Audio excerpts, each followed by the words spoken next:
Cepat cari obat. Siapa dia, Pak Ketua? Di golongan manusia, dia ini ratunya kejahatan.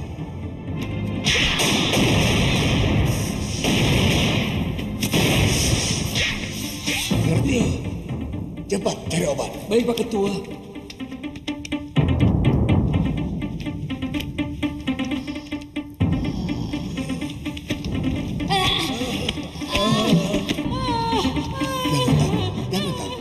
Akan menolongmu. Ya.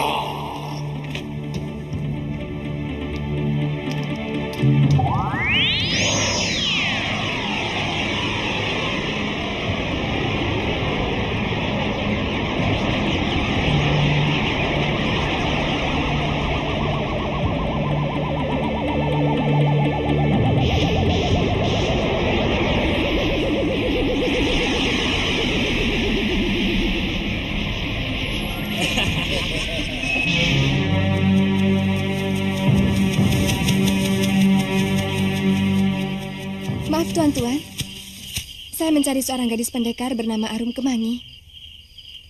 Arum Kemangi? Siapa? Katanya dia pernah melakukan kelancangan melawan Pati Batik Madrim, tuan-tuan. Oh, kawannya Suliwa? Suliwa? Iya, Suliwa. Iya.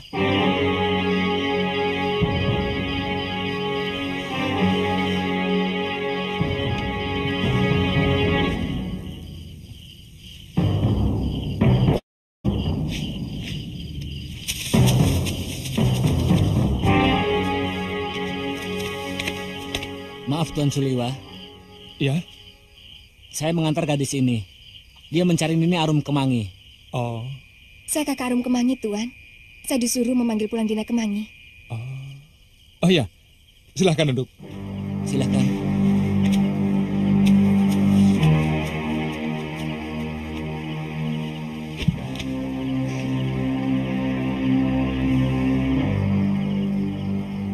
Tuan. Oh iya. Maaf, Nini. Nama saya Ratri Pramudita, kakak seperguruan Arum Kemangi. Nama saya Suliwa. Arum Kemangi meninggalkan Malopati.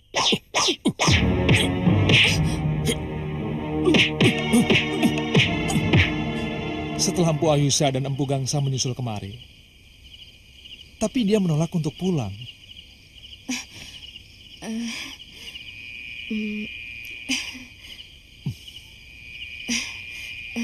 Tuan tahu kemana perginya? Iya. Dia mengatakan kepada Bongo, pembantu saya. Bongo mengatakan dia pergi ke Dharmasraya atau ke Ligor. Kalau begitu saya pamit dulu, Tuan. Wah, Nini mau kemana? Sudah malam. Mau cari penginapan, mungkin besok baru berangkat. Sebentar. Oh, maaf. Kebetulan di sini ada bilik yang kosong bekas Arum Kemangi. Nini bisa menginap di sini. Terima kasih, Tuan. Tuan.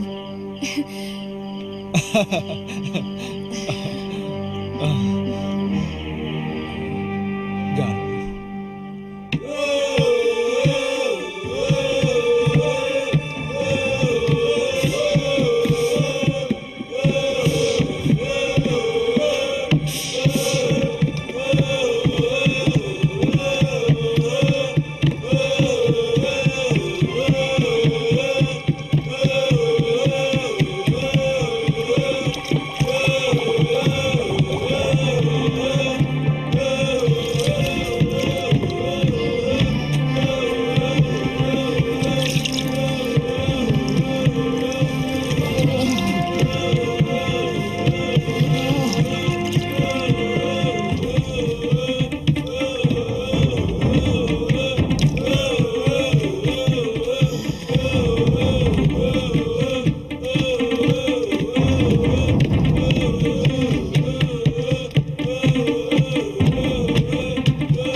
Kau mau manggil-manggil Pawana? Kakang, saya melihat Pawana di hutan, Kang.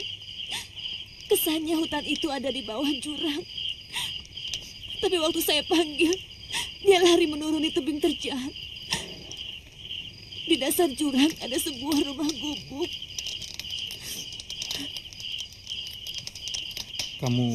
Kamu terlalu kayunyun pada anakmu, Padma. Iya, tapi saya yakin itu petunjuk Dewata, Kang. Barangkali hutan itu ada di sekitar tempat ini. Saya melihat dia sudah besar, Kang. Mungkin firasatmu benar, Padma. Memang di sekitar sini ada jurang. Besok kita cari, ya.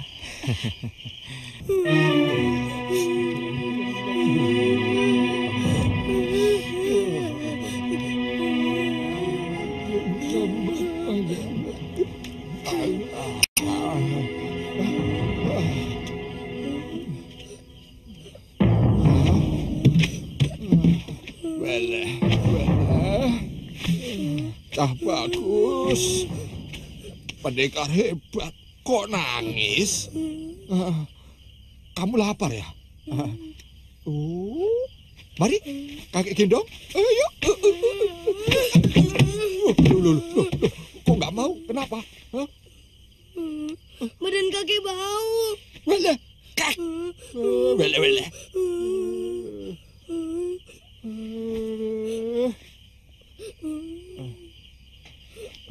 Kenapa nangis? Jangan aleman, Tole. Wana mimpi ketemu Biung, kek.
Jangan dikagetkan.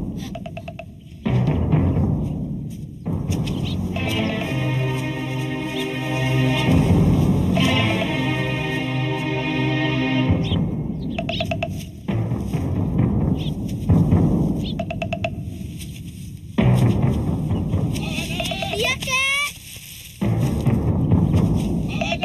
Iya, kek. Pak Wana.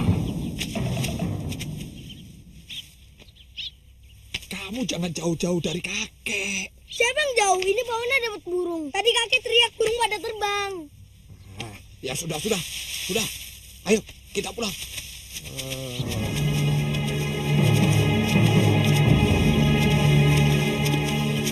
Sudah berapa kali kakek bilang, cari burungnya jangan jauh-jauh. Kalau ada orang jahat yang mau menculik kamu, bagaimana? Habis burungnya ngeledek, kek. Wana dekati dia lari. Wana dekati lagi terbang lagi. Tahu-tahu sudah jauh. Wana kan tidak tahu, kek. Ya iya, tapi biar bagaimanapun, kamu sudah melanggar larangan kakek. Dan tiap pelanggaran pasti ada hukumannya. Pokoknya jangan disuruh mijit loh, kek. Wana nggak mau kalau disuruh mijit. Itu hukuman tingkat 1. Dan kesalahan kamu adalah pelanggaran tingkat 1. Habis, kakek. Kalau dipijit, kentut terus. Pak Wana, orang hidup di samping perlu makan, juga perlu kentut. Orang makan terus, kalau tidak kentut, perutnya bisa kembung. Habis, kakek kalau kentut, baunya. Pak Wana. Pak Wana. Biung. Bopo. Ternyata kamu sudah mani. Kamu telah menculik anakku. Rupanya kamu sengaja mau menghancur leburkan keluargaku. Dulu kamu membunuh ayahku dengan tipu daya busukmu, sudah mani. Biung, Bopo. Pak Wana. Nanti dulu, saya bukan ingin menculik anakmu. Pak Wana. Saya malah ingin menyelamatkan ketika mau dibunuh oleh si Dawiran dan Durgandini. Pawana, Pak Wana. Biung. kamu sudah besar, Pawana. Bopo. Biung.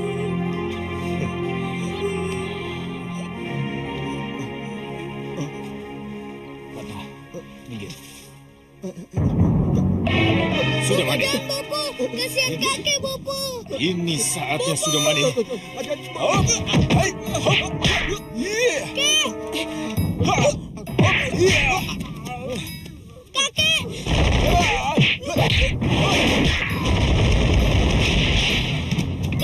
Kakek. Jangan bunuh Wana. Jangan, nih, Bopo. Kasihan. Dia orang jahat, Pak Wana. Dia kapan orang yang telah membunuh Eyang Parut Wajah. Kakek. Jangan, ampuni aku.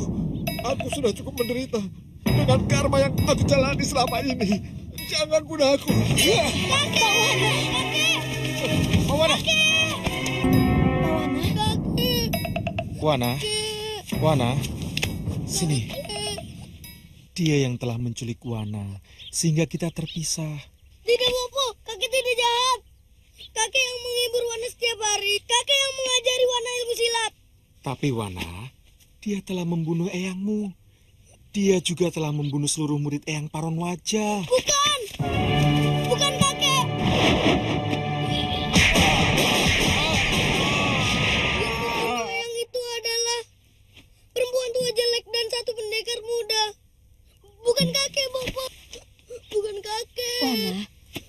perempuan jelek itu teman Sudamani, Wana. Bukan Biung. Betul, Wana.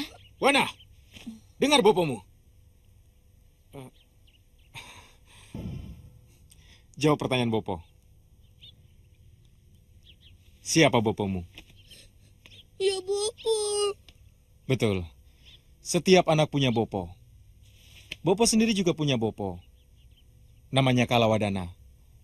Tapi dia sudah mati. Tubuhnya hancur dicacak dengan pedang. Kamu tahu siapa yang melakukan? Dia. Lelaki jelek itu telah membunuh eyangmu dengan kejam. Dan perempuan yang telah membunuh eyang Paron Wajah adalah teman dari lelaki buruk ini. Dia juga ingin membunuh Bopo dan biungmu, Wana. Kamu mau Bopo dan biungmu mati?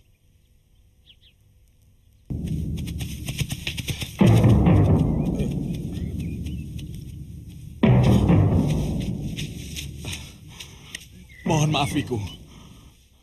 Cari siapa, nak? Saya dari perguruan Jagacaksana.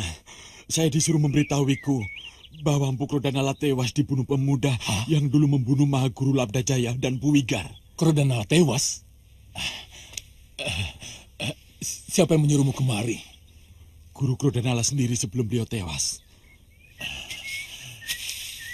Saya tidak mungkin akan mampu menghadapi pendekar muda yang ilmunya sudah lenui itu. Dia mau merebut kepemimpinan Jagacaksana, Wiku. Dia ingin menjadi Mahaguru. Itu lebih berbahaya lagi. Dia akan lebih mudah menebarkan watak-watak jahatnya kepada semua murid-muridnya. Jadi apa yang harus kami lakukan, Wiku?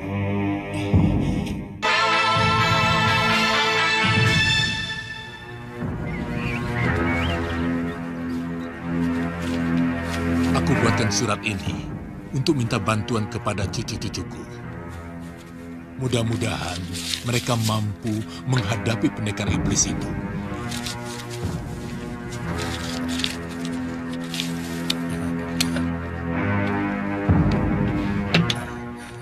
Ini.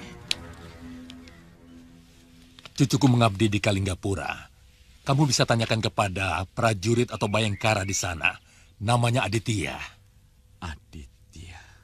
Mudah-mudahan mereka bersedia membantu perguruanmu. Baik, Wiku. Kalau begitu saya pamit dulu. Mohon doa restu, Wiku.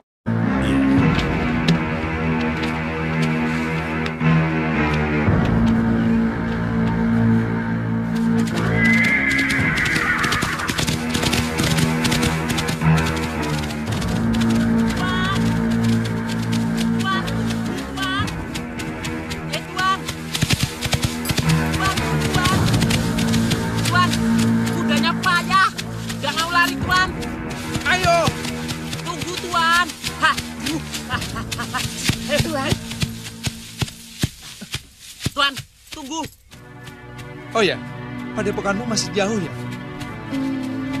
Setengah hari perjalanan lagi. Kakang.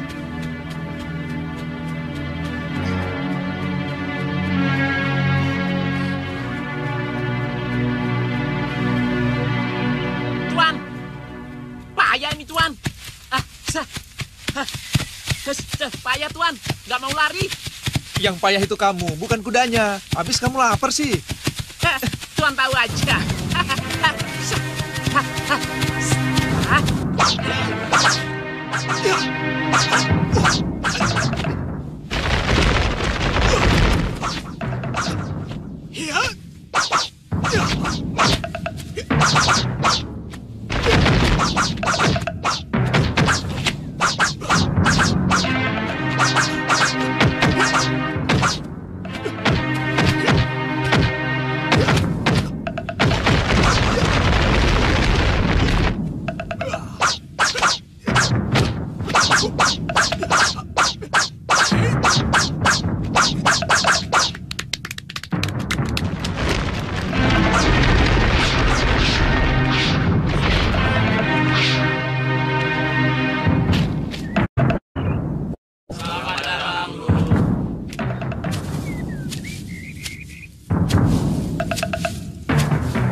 Mau apa lagi Pangeran Magora?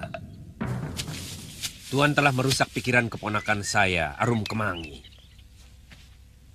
Saya tidak mengerti maksud Empu. Apakah menceritakan kejadian sebenarnya bisa merusak pikiran seseorang?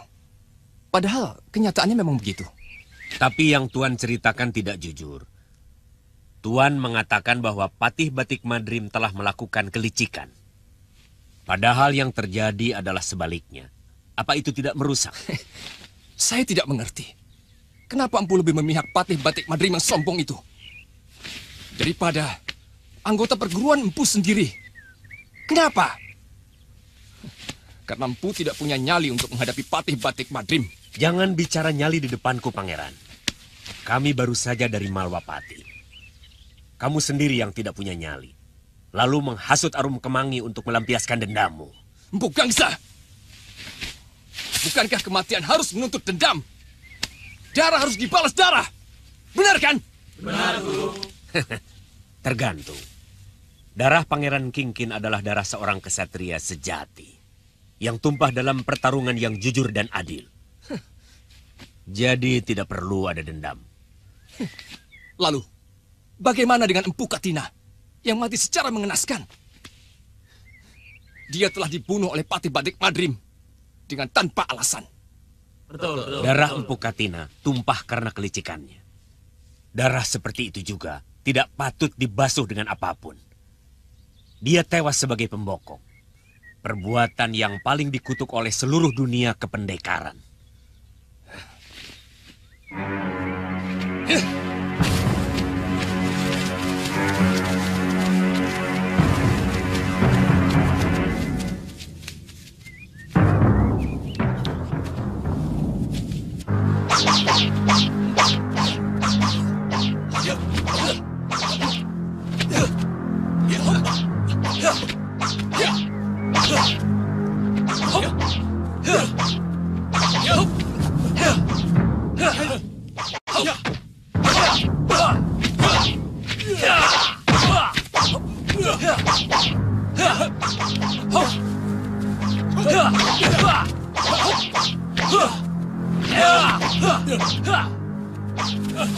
Tampaknya ada hal yang tidak memuaskan.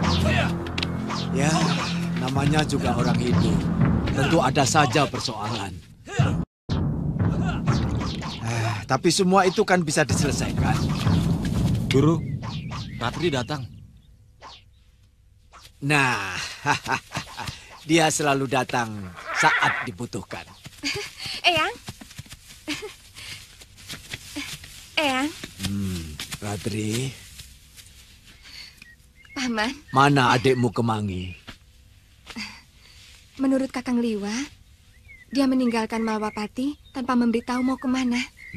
Tapi menurut Bongor, dia mau berkelana di Darmasraya atau di Ligor, Eyang. Itu temanmu. Benar, Eyang. Kakang Suliwa, Bongor, ini Eyang Guru dan Paman Guru. Mari, silakan. Mari. Saya pernah bertemu dengan Eyang dan Paman Empu di Malwapati, kan? Ya, saya ingat. Kamu temannya Arum Kemangi. Benar, Paman. Betul. Kami 3 serangkai pembasmi kejahatan, Empu. Aduh. Jangan gitu toh. Kok nginjek? Kita kan sudah seia sekata. Sekali lagi. Untuk menjadi pembela kaum lemah, ya Empu ya. Bagus itu. Membela kaum yang lemah itu perbuatan yang mulia. Dapat lagi. Aduh. Aku benar-benar kecewa dengan sikap Empu Gangsa. Dia malah memihak Patih Batik Madrim. Orang yang jelas-jelas membunuh 2 orang terbaik dari perguruan ini. Aku benar-benar kecewa. Ayo, makan. Apa yang akan kita lakukan, Pangeran? Kita harus berani menolak untuk dilatih Empu Gangsa. Aku akan menghadap Mahaguru Ayusya dan memohon beliau untuk menjadi guru di perguruan kita ini. Bagaimana kalau Mahaguru menolak? Ya, Ratri Pramudita.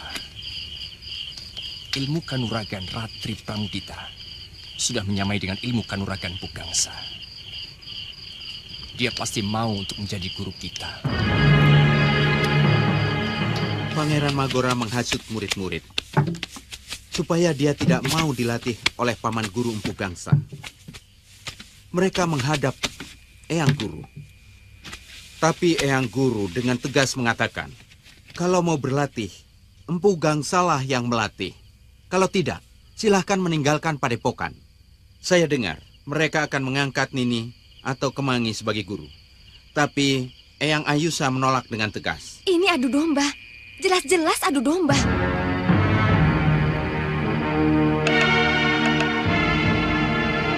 Dalam setiap jurus, kalian harus memahami irama tubuh, jiwa, emosi, dan nafsu. Semua harus beriringan. Ampun, Gusti. Ratri Pamudita dan seorang pemuda mohon diizinkan untuk menghadap Gusti Pangeran. Suruh dia. Mereka masuk kemari. Baik, Gusti.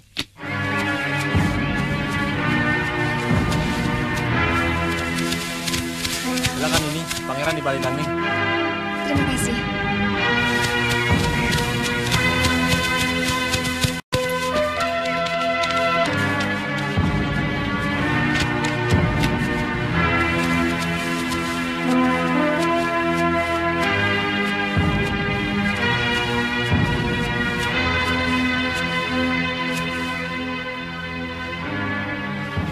Tuan Pangeran, apa yang Tuan lakukan pada padepokan? Kami sudah menentukan sikap, Nini. Kami ingin Nini atau Nini Kemangi yang mengajar kami. Karena Empu Gangsa terlalu pengecut. Dia tidak pantas untuk menjadi seorang pelatih. Tidak bisakah Pangeran sedikit lebih sopan kepada seorang guru? Padepokan Kepenis Putih adalah padepokan merdeka. Bukan milik Kadipaten, juga bukan milik Pangeran. Siapapun harus patuh pada peraturan kalau jadi murid di sana. Ratri, selama ini kamu tahu sendiri, kalau Empu Gangsa selalu menghalang-halangi keinginan saya untuk membalas dendam pada Patih Batik Madrim. Sebagai guru, dia terlalu lembek. Tidak Pangeran. Dulu saya dan Kemangi sependapat dengan Tuan. Dulu saya terlalu percaya pada omongan Tuan. Ratri, semua yang menginginkan padepokan Kepenis Putih yang berwibawa akan berpendapat sama seperti kita. Selama ini cerita yang Tuan hembuskan kepada Kemangi tentang kematian Empu Katina dan Pangeran Kingkin ternyata fitnah. Sebenarnya Tuan hanya menggunakan lidah Kemangi untuk melampiaskan dendam Tuan sendiri. Dan kalian, kenapa ikut-ikutan balelo? Hah? Kenapa?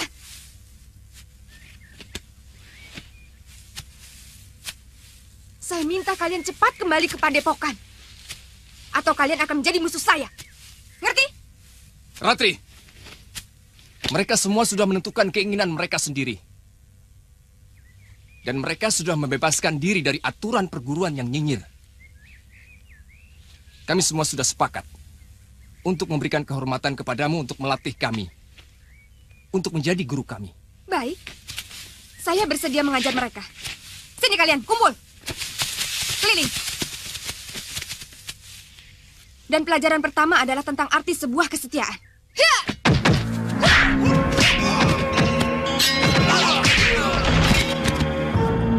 Murid yang tidak setia adalah pengkhianat yang paling busuk. Dan pengkhianat sangat tidak pantas diberi kesempatan untuk hidup. Kalian bisa berkhianat pada perguruan, maka kalian pun pasti akan mudah mengkhianati saya.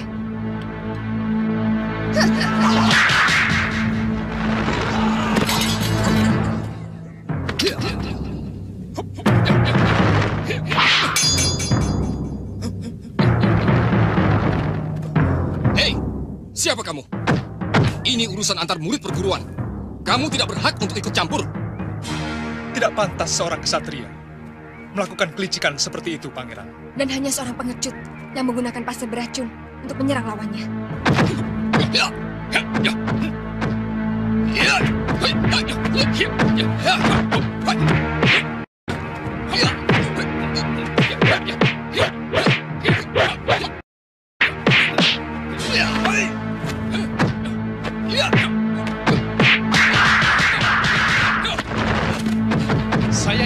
menggunakan jurus kepenis putih secara benar.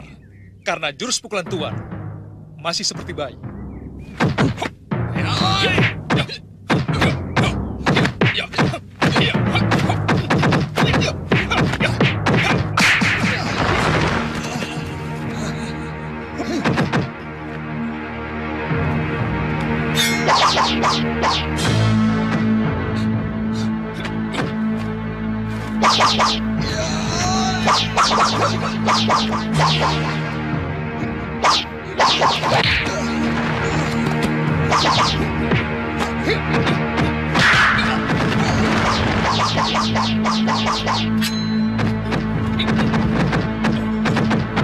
Cukup, Kakang.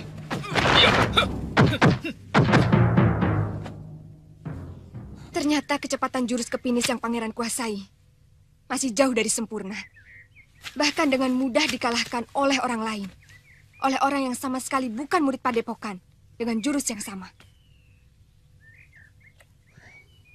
Heh, mungkin Empu Gangsa bisa memaafkan semua kesalahan kalian kalau kalian masih mau belajar di sana. Dan ini peringatan pertama buatmu, Tuan, Pangeran Magora.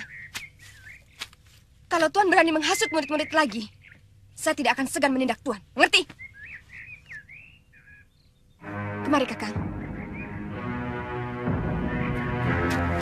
Selamat tinggal. Camkan itu. Kami permisi, Pangeran.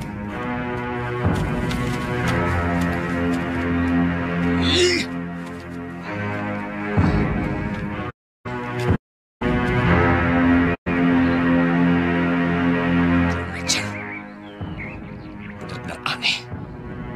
Dari mana pendekar itu mendapatkan jurus kepenis putih?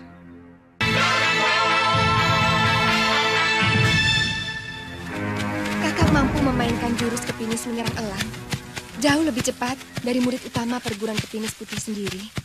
Saya mampu meniru jurus apapun, selagi masih bersifat kanuragan, Ratri. Tapi hanya orang yang memiliki ilmu dasendria yang mampu melakukan itu. Dari mana kamu tahu? Eyang Guru sangat mengagumi Pangeran Suryapati yang menciptakan ilmu dasendria itu. Oh, iya. Saya belajar dari Empu Masyura. Dan Empu Masyura adalah putra dari Pangeran Suryapati. Cucu muridnya. Pantas.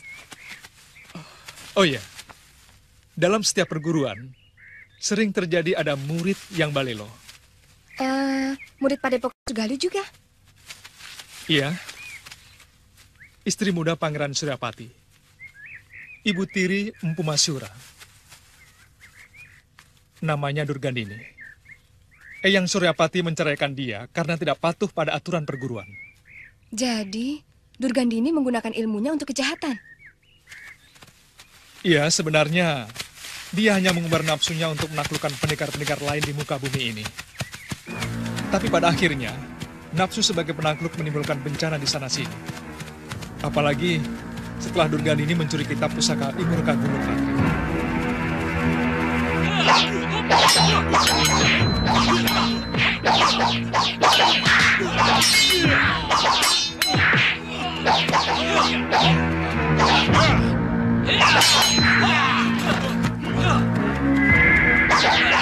Berhenti! Hei, apa kesalahan orang ini? Dia menerobos pintu gerbang, Tuan. Benar, Tuan. Kami suruh berhenti, dia malah memacu kudanya. Dia pasti pengacau, Tuan. Hei, siapa kamu? Saya murid Padepokan Jagat Saksana. Mau mencari Tuan Aditya. Saya disuruh menyampaikan surat oleh Wiku Upadita, guru beliau. Oh, lain kali kalau masuk negeri orang harus ikut aturan. Minta izin baik-baik, ya? Mohon maaf, Tuan. Hei, Paduk, antar dia.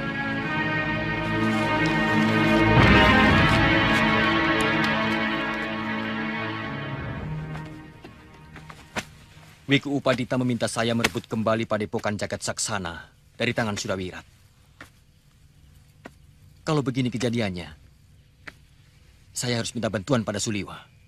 Yang saya takutkan kalau pendekar iblis itu memaksa seluruh murid Jagat Saksana menjadi muridnya, Tuan. Sungguh aib bagi perguruan kami, Tuan. Bukan cuma itu. Murid-murid Jagat Saksana akan dijadikan gedibalnya untuk mengobarkan kejahatan di mana-mana. Iya, Tuan. Sungguh menyeramkan. Tapi, kalau perlu kita bisa meminta bantuan pada Gusti Patik Matrim dan Prabu Anglingdarma. Iya, betul Tuan. Bagaimana dengan Kisanak? Mungkin saya akan tinggal di Padepokan Wiku Upadita di kaki Gunung Jembar. Untuk sementara. Bagus, tolong sampaikan saya meminta doa restu beliau. Baik Tuan. Iya. Kalau begitu, saya pamit dulu. Iya, mari. Tantri? Saya tahu tujuan Pangeran Magora adalah mencari pengaruh dari murid-murid sini. Dia butuh kekuatan, karena dia kurang disenangi kalangan istana kadipaten. Dari mana kamu dengar loka wacana itu, Gangsa? Apa itu bukan berita yang masih merupakan desas-desus? Ini berita resmi, Guru. Bahkan Adipati Gotrarya Gowinda akan menunjuk pengganti Pangeran Kingkin dengan anak bungsu Adipati sendiri, yaitu Pangeran Halemu. Padahal mestinya pengganti Pangeran Kingkin sebagai putra mahkota adalah Pangeran Magora. Dari mana kamu dapat berita itu? Saya pernah dipanggil Gusti Adipati, Guru. Aku minta perguruan Kepinis Putih tidak ikut ribut-ribut kalau terjadi sesuatu di Kadipaten. Meskipun Magora adalah murid padepokanmu. Maaf Gusti Adipati. Sebenarnya apa yang terjadi? Terus terang, aku kurang menyukai watak Pangeran Magora yang ugal-ugalan dan pemarah. Untuk menggantikanku menjadi adipati, aku lebih memilih Pangeran Halemu. Pangeran Halemu lebih pantas untuk menjadi pemimpin. Wataknya penyabar dan segala sesuatu yang dia lakukan selalu melalui pertimbangan yang matang. Pasti keputusan itu akan menimbulkan gejolak. Kemungkinan terburuk adalah kemarahan Magora yang bisa saja ia menimbulkan semacam pemberontakan. Yang aku cemaskan kalau dia menghasut murid-murid padepokan Kepinis Putih, Gangsa. Berita itu mungkin sudah tercium oleh Pangeran Magora dan membuatnya kesal. Lalu dia berusaha untuk mendapatkan dukungan dari luar Kedaton. Ternyata dia berhasil mempengaruhi sebagian murid kita. Selanjutnya mungkin mau merebut kekuasaan. Saya masih memberi kesempatan kepada murid yang balelo itu untuk kembali, Paman Guru. Kalau mereka tetap tidak mau, berarti mereka berniat lepas dari aturan perguruan kita. Hehehe, Eyang, punggungnya mau saya pijit. Bisa. Jangan salah. Kalau Tuan Suliwa itu sudah saya pijit, dia bisa tidur pulas. Kenapa ya? Sampai-sampai sang adipati mengalihkan tahtanya dari Pangeran Magora. Begini, watak itu bahkan lebih keras dari baja. Watak digowo ngurek. Watak itu akan dibawa sampai ke liang kubur. Adipati Gowinda mencemaskan nasib rakyat. Kalau sampai Kadipaten dipimpin pangeran yang pikirannya pendek dan mudah mengobrol amarah. Betul itu. Seorang pemimpin yang pemarah bisa dengan gampang mengeluarkan perintah yang didasari pikiran sesaat, tidak jernih, terkadang kacau. Dan sebuah keputusan yang kacau bisa saja membuat rakyat Girisa Dersya menderita berkepanjangan. Bagaimana kalau Pangeran Magora memimpin pemberontakan melawan Adipati dan Pangeran Halemu, Paman? Itulah yang sangat saya cemaskan. Kalau sampai terjadi, bagaimana sikap Padepokan Kepinis Putih sendiri, Eyang? Dari dulu kita selalu menghormati pemerintah yang sah. Dan kita akan tetap membela Gusti Adipati.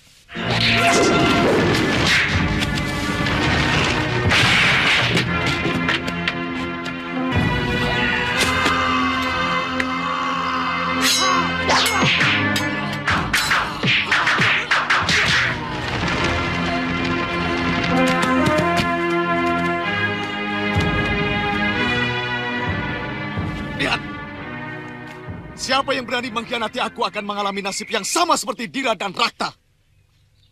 Dira menjalin hubungan dengan si Pai, murid utama Jagat Saksana yang tidak mau menuruti aturan kita. Sedangkan Rakta berani menentang perintahku. Siapa di antara kalian yang mau mencoba? Siapa?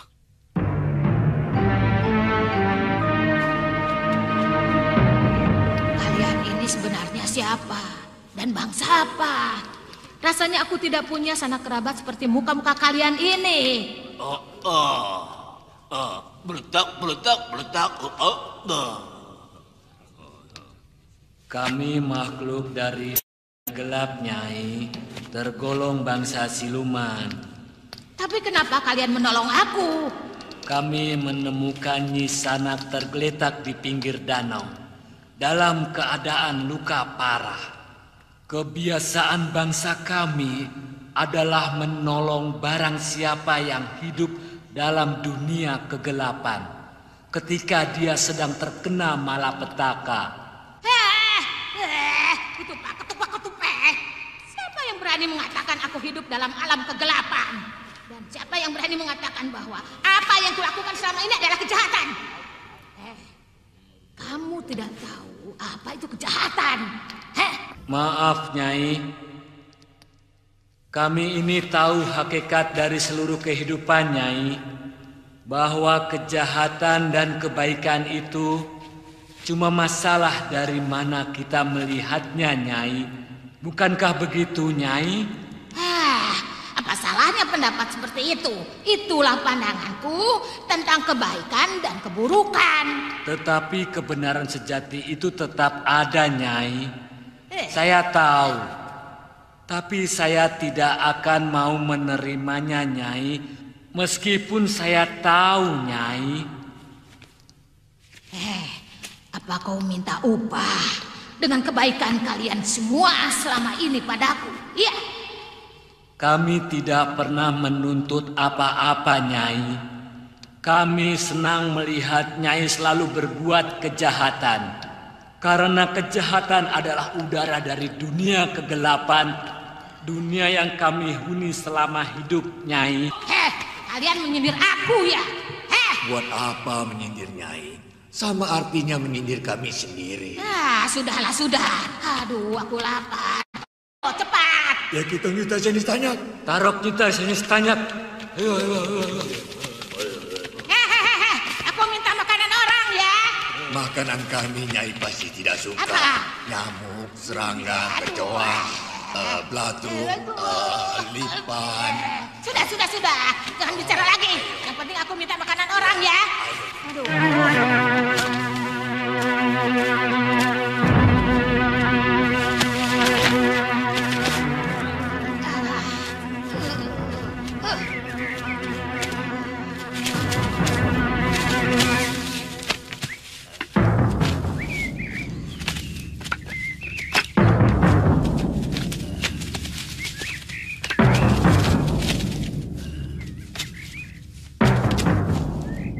Silakan, Nyai.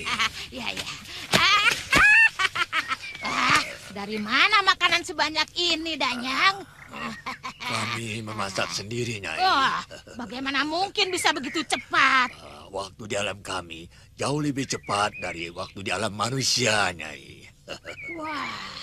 Tapi aku tidak mengerti maksudmu, Danyang. 1 hari di alam manusia sama dengan 40 hari di alam kami. Itu kenapa wajah kami cepat tua. Kalau diperhitungkan di alam Nyai, umur kami baru 2 atau 3 tahun, Nyai.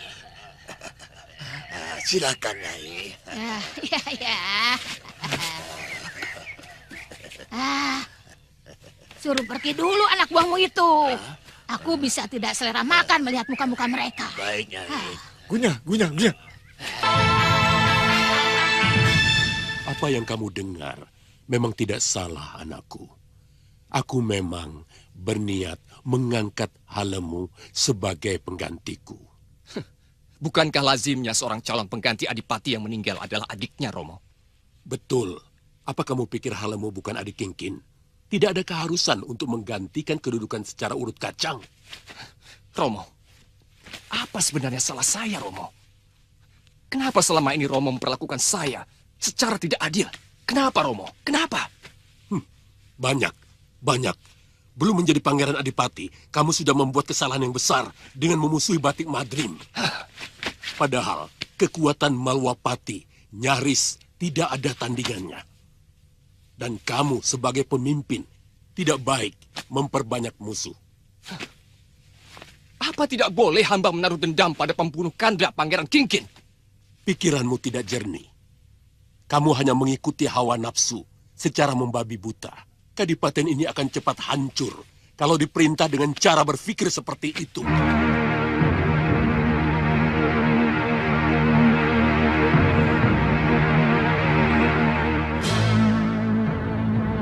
Matamu seperti iblis, Magora. Tunduk! Tunduk! Hamba tidak akan tunduk pada seorang ayah yang sewenang-wenang. Dan hamba tidak akan membiarkan hak hamba sebagai seorang adipati direbut oleh orang lain. Anak durhaka!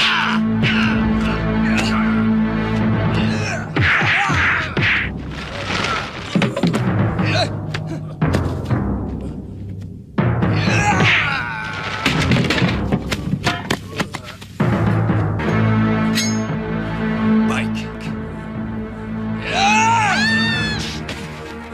Selamatkan Halemu dari tangan kotor iblis ini.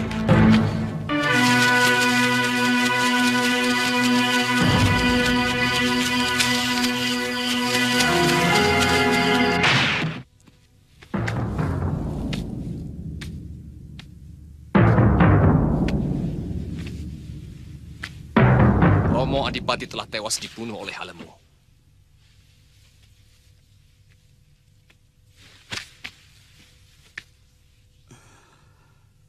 Dia melarikan diri sewaktu saya pergoki melakukan perbuatan terkutuk itu di Serambi Tilem Sari. Pemerintahan ini tidak boleh kosong, tuan-tuan. Harus segera ada pengganti Romo Adipati. Tuan-tuan, sengaja saya mengundang tuan-tuan datang kemari untuk menghadiri upacara pentahbisan.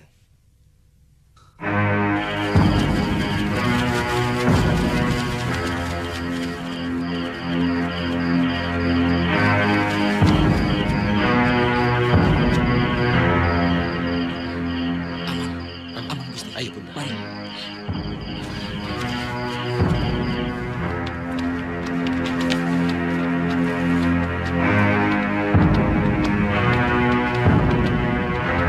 Maaf, Pangeran. Apa yang telah terjadi?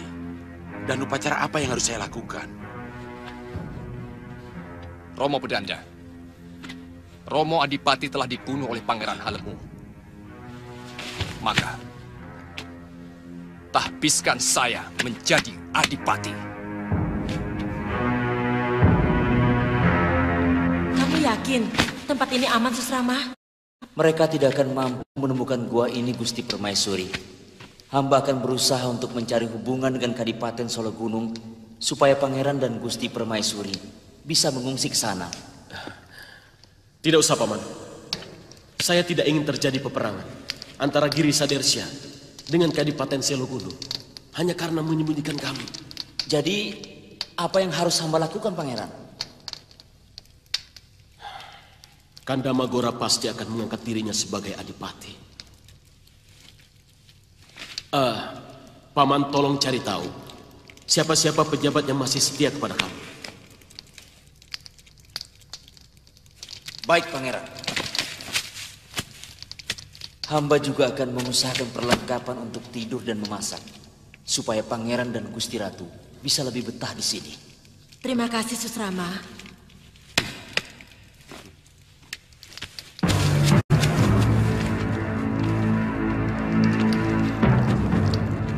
Saya menyesal tidak mengejar Halemu pada malam itu. Mestinya dia harus dibunuh. Saya khawatir dia akan melakukan hubungan kerjasama dengan para pejabat yang setia pada mereka. Ampun, Gusti. Kita harus bertindak cepat, Gusti Adipati. Iya. Kalian harus menyebar. Kalian harus mencari tahu di mana persembunyian Halemu dan Ibunda Permaiswari. Dan ingat, jangan berpakaian punggawa.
Jejak mereka, Kakak Rukam.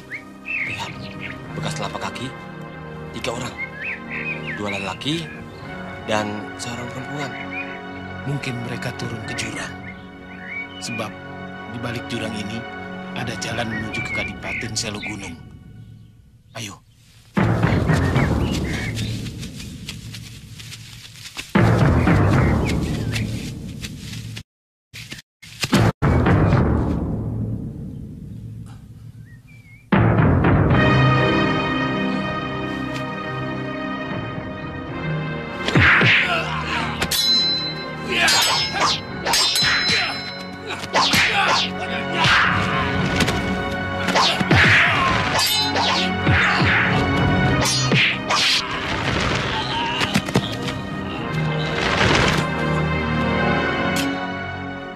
Saya mengharap tuan-tuan tidak terus-menerus terkungkung dalam kesedihan dengan meninggalnya Romo Adipati yang sama-sama kita cintai.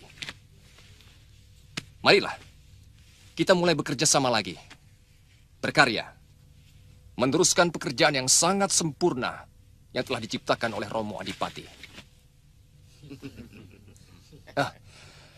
Iya, sungguh saya merasa tidak punya arti apa-apa untuk bisa melanjutkan pemerintahan ini.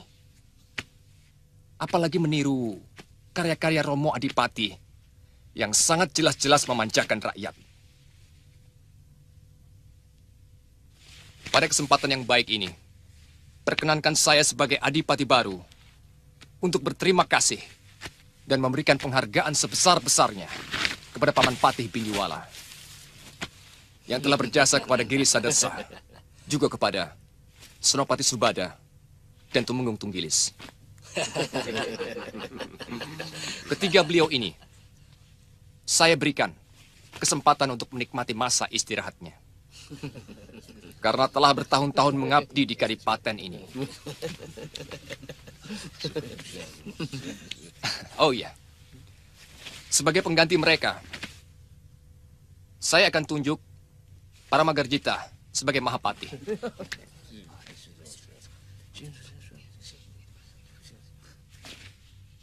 Kusyala sebagai Tumenggung.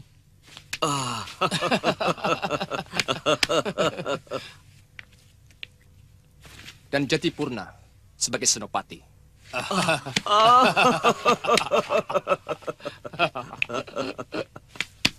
Saya mengharap tuan-tuan semuanya patuh kepada Patih, Senopati dan Tumenggung yang baru saja kuangkat. Patuh kepada mereka berarti juga patuh kepada perintah saya.